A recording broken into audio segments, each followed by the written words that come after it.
আসসালামু আলাইকুম প্রিয় দর্শক, সুলতানাস কুকিং চ্যানেলের পক্ষ থেকে আপনাদের জন্য নতুন আরও একটা রেসিপি নিয়ে চলে আসলাম। আজকের রেসিপিটা কিন্তু একেবারেই সহজ, কোনোভাবেই চুলা চালাতে হবে না। চুলা না জ্বালিয়ে এত সহজভাবে একটা রেসিপি করে আপনাদেরকে দেখাবো। আমি একটা কেক বানাচ্ছি, অলরেডি আপনারা বুঝেই গিয়েছেন আমি কিসের রেসিপি করব। আমি আজকে কেক বানিয়ে দেখাবো আপনাদেরকে, গ্যাসের চুলা না জ্বালিয়ে, কোনো রকম চুলা না জ্বালিয়ে এই কেকটা আমি বানিয়েছি। তো এত সহজভাবে এই কেকটা যে বানানো যায়, আপনারা না দেখলে কখনো বুঝতেই পারবেন না। এত সহজ, আর এই কেকটা কিন্তু অনেক বেশি মজাও লাগে খেতে।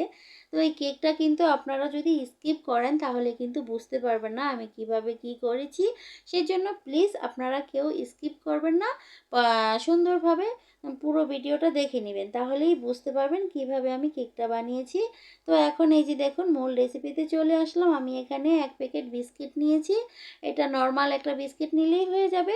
এই বিস্কিটের গুঁড়া দুই প্যাকেট বিস্কিট আছে এখানে একটার মধ্যে।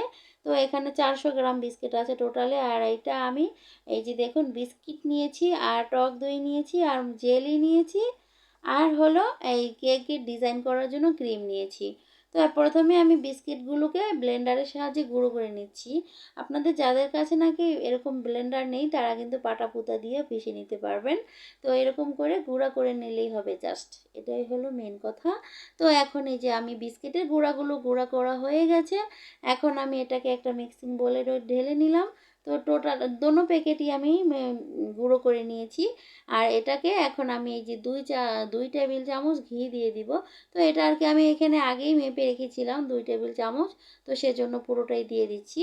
দিয়ে এটাকে আমি এখন হাত দিয়ে ডলে ডলে এই বিস্কিটের গুঁড়ার সাথে সুন্দর করে এই ঘিটাকে মিশিয়ে নিব, তাতে করে স্মেলটা খুব ভালো আসবে।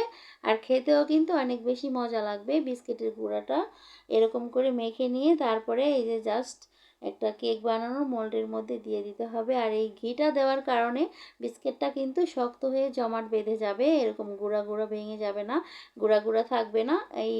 এভাবে করে আপনারা করে নিতে পারবেন। আর আমি যে জেলিটা নিয়েছি, আপনাদের হাতের কাছে যদি জেলি না থাকে, আপনারা যে কোনো ফল ব্লেন্ডারের সাহায্যে ব্লেন্ড করে আপনারা কিন্তু সামান্য হালকা একটু চিনি দিয়ে রান্না করে নিলেই জেলি হয়ে যাবে।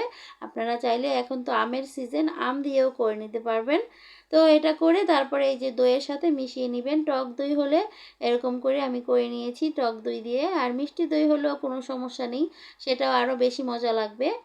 তো আমি এই যে জেলিটাকে ব্লেন্ডারের সাহায্যে ভালো করে মিশিয়ে নিচ্ছি।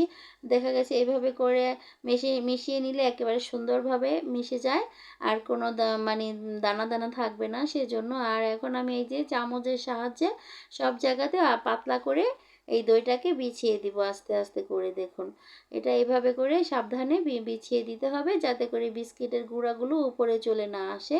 এইভাবে করে আস্তে আস্তে দিয়ে দিলাম আমি সবগুলো। তো আমাদের প্রথম লেয়ার কিন্তু দেওয়া হয়ে গিয়েছে। এখন আমরা দ্বিতীয় লেয়ারে চলে যাচ্ছি।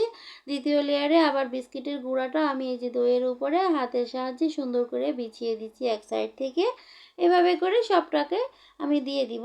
এখন সুন্দর করে দিয়ে এটাকে হাত দিয়ে আবার চেপে চেপে এখন আমি সুন্দর করে টাইট করে নিচ্ছি জিনিসটাকে, বিস্কিটের গুঁড়াটাকে। দেখুন, এরকম করে টাইট করে নিলেই কিন্তু হয়ে যাবে, তাতে করে একদম সুন্দরভাবে সেট হয়ে যাবে। আর এই যে দইটাকে দিয়েছি, দইয়ের মধ্যে যে হালকা একটু পানি আছে, ভেজা ভেজা ভাব, সেটা কিন্তু এই বিস্কিটের গুঁড়ার সাথে একজার্ট হয়ে যাবে। তো এই কেকটা বানিয়ে কিন্তু আমরা সারা রাত ফ্রিজে রেখে দিব।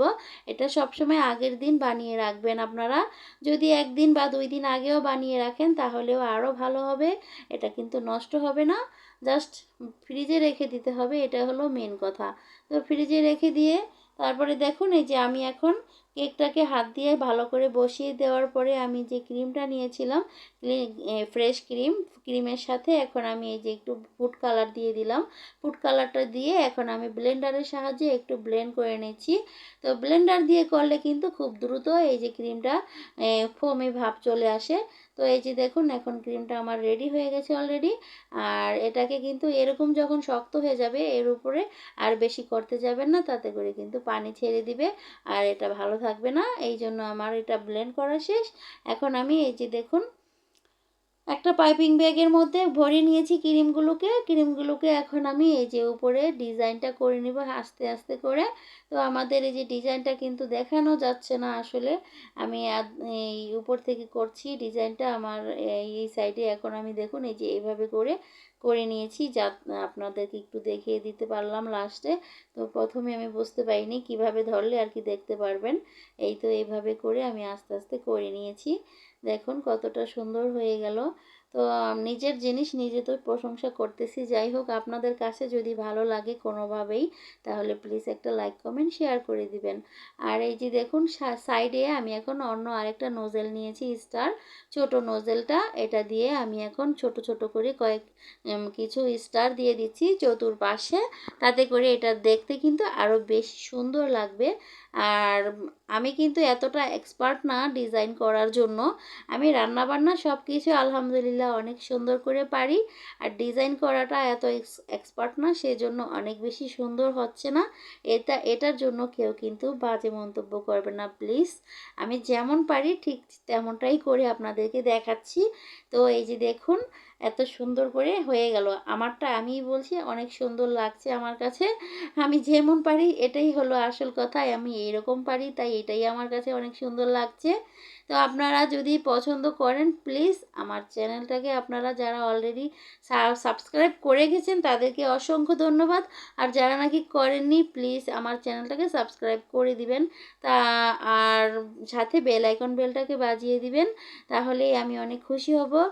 আর আমার ভিডিও কিন্তু আলহামদুলিল্লাহ অনেক মানুষ আপনারা দেখেন, কিন্তু কেউ লাইক দিতে সবাই ভুলে যায়।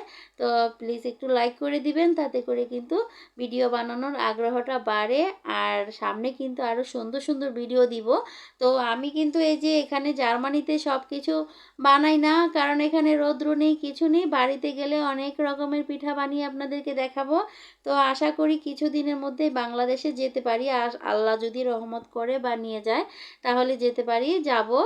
আর বাংলাদেশে যদি যেতে পারি ইনশাআল্লাহ, তাহলে সেখানে যেয়ে অনেক কিছু বানিয়ে দেখাবো, যেটা আমি এখানে করতে পারতেছি না, অনেক কিছু নেই এখানে সেই জন্য। তো আমার সুন্দর সুন্দর নতুন নতুন ভিডিও দেখার জন্য হলেও প্লিজ আমার চ্যানেলটাকে সাবস্ক্রাইব করে রাখবেন। আর এই যে দেখুন আমার কেকটা কিন্তু আমি সারা রাত ফ্রিজে রেখে দিয়েছিলাম। এতক্ষণ অনেক কথা বললাম, তো ফ্রিজ থেকে বের করে আপনাদেরকে একটু কেটে দেখালাম। দেখতে পাচ্ছেন কতটা সুন্দর হয়েছে আর কত সুন্দরভাবে কেটে নিলাম কেকটা, আর সুন্দরভাবে উঠে আসলো, তাই না? তো আপনারা হয়তো মনে মনে প্রথমে ভাবতেছিলেন কি এই কেকটা বিস্কিটের গুঁড়া দিয়ে বানিয়েছি, এটা কি কাটা যাবে কিনা, উঠানো যাবে কিনা, হয়তো এরকম কেউ ভেবেছিলেন না। তো এই যে দেখুন কত সহজে ভেঙে কেকটাকে কেটে তুলে নিয়ে আসলাম। তো সবাই ভালো থাকবেন, আল্লাহ হাফেজ।